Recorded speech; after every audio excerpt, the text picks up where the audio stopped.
I see a couple people in the back who are surprised that Jesus made it to AC. Actually, I think I kind of look like, what if Ozzy Osbourne got hooked on ho-hos instead of heroin? Seems fair, right? I've actually been going to cons since, I'm going to show my age here a little bit, but MFF 2004. I was 18, ready to go. I even got a fursuit before I went. But I got it only a few days before, and I didn't know what it looked like. And I was like, okay, I should try this on. So I just lounging in my room, got it on, trying it out. All of a sudden, my dad comes in.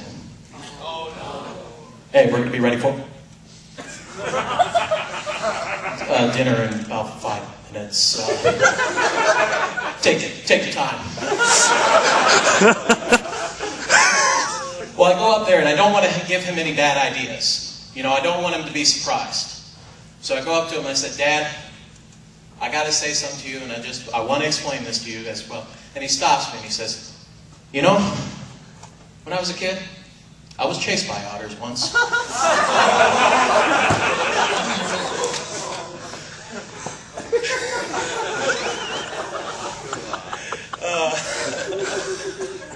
I am a professional bartender. I am available for parties at midnight.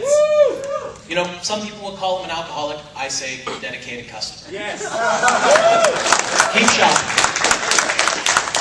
I've come to find that alcohol is both the cause and the problem for most fun parties that happen. I, unfortunately, am an instigator. I was at Rocket City for Me 2006. Guest of honor, Jeff Good, the guy who made American Dragon, Jake Long, great show, loved it. Well, I'm up in the room, drinking, having fun. I brought a bottle of black vodka. It's vodka as black as the night and as smooth as water. And the first instance that we get of Jeff Good coming into this room, and he just says, "Screw those producers!" Oh, hey, vodka. So we started drinking, having a good time. Then I noticed that the bottle was slowly getting further and further and further down. And then Jeff Good said, hey, why don't we hit the dances? So we run outside and we go into all the dances, and we're having a great time, and everything's having a great time. And I'm just excited, and then I look down at my watch, and it's 4 o'clock in the morning, and I realize I should go to bed.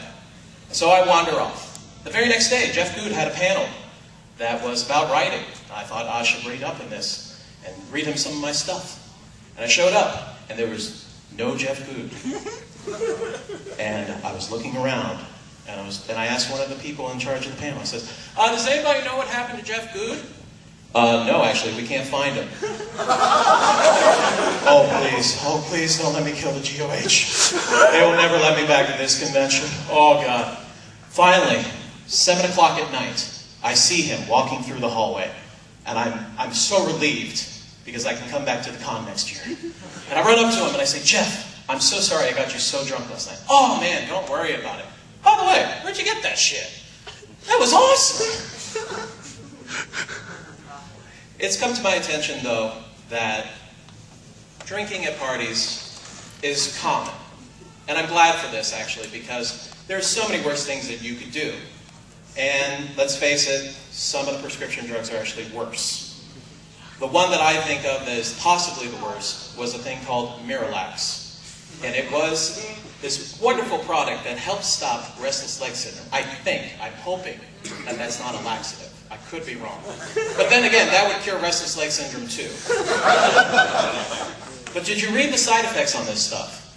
And it said, this may cause drowsiness during daily activities, such as driving.